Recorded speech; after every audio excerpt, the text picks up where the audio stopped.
नमस्कार दोस्तों, ये कहानी है 22 नवंबर 1985 की, जब उस दौर की सबसे खूंखार team West Indies team Bharat दौरे पर 4 मैचों की सीरीज़ खेलने नागपुर आई थी, जिसमें इस सीरीज़ का सबसे खतरनाक मैच तीसरा मैच रहा, जब भारत ने टॉस जीतकर पहले बल्लेबाजी करने का फैसला लिया और ओपनिंग करने उस दौर की सबसे फेमस जोड़ी सुनील गावस्कर और के श्रीकांत आते हैं।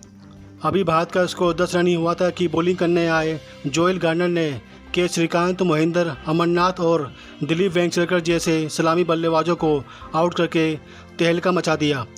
भारतीय टीम बुरी तरह लड़खड़ा रही थी और वेस्टइंडीज बॉलर घातक बॉलिंग कर रहे थे, जिसके बाद मोहम्मद अजहरुद्दीन सुनील गावस्कर के साथ मिलकर भारतीय पारी को आगे बढ़ाते हैं।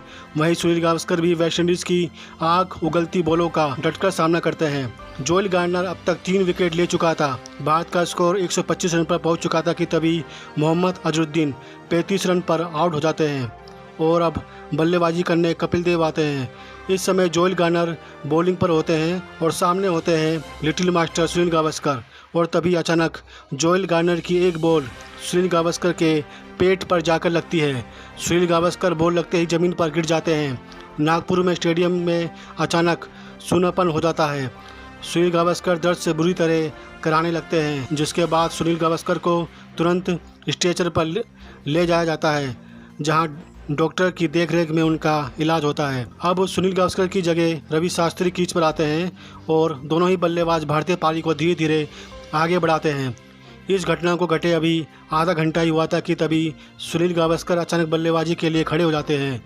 यह देखकर टीम के साथी खिलाड़ी उनसे आराम करने के लिए कहते हैं, लेकिन गावस्कर कहते हैं कि नहीं, मैं जोएल गार्नर से अपना यह बदला लेकर ही रहूँगा। और यह कहते हुए सुनील गावस्कर मैदान की ओर चलने लगते हैं, जैसे कोई घायल शेर शिकार पर टूटता है।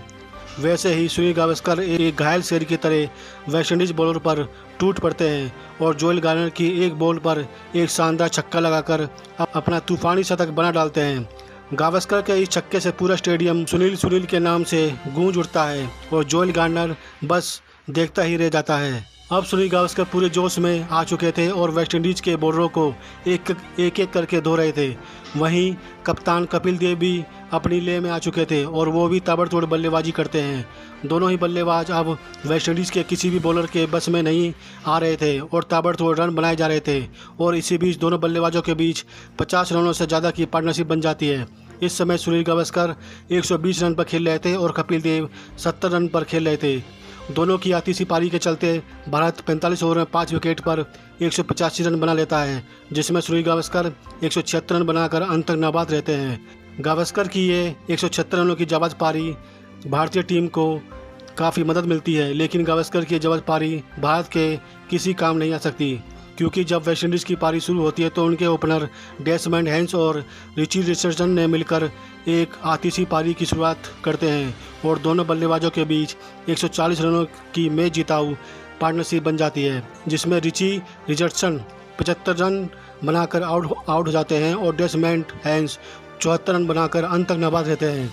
जिसके बाद वीवी रिचर्डसन के शानदार 24 रनों की बदौलत वेस्टइंडीज ने यह मैच 7 विकेट से जीत लिया और भारत को एक करारी हार का सामना करना पड़ा। इस मैच में तेज गेंदबाज जोएल गार्नर ने भारत के 5 महत्वपूर्ण विकेट निकाले थे और जोएल गार्नर को इसके लिए मैन ऑफ द मैच का अवार्ड दिया गया। तो दोस्तों, सुनील गावस्कर और जोएल गार्नर के बीच हुई यह भीषण घटना क्या आपको याद है? दोस्तों, वीडियो पसंद आया तो उसे लाइक शेयर सब्सक्राइब जरूर करें। धन्यवाद।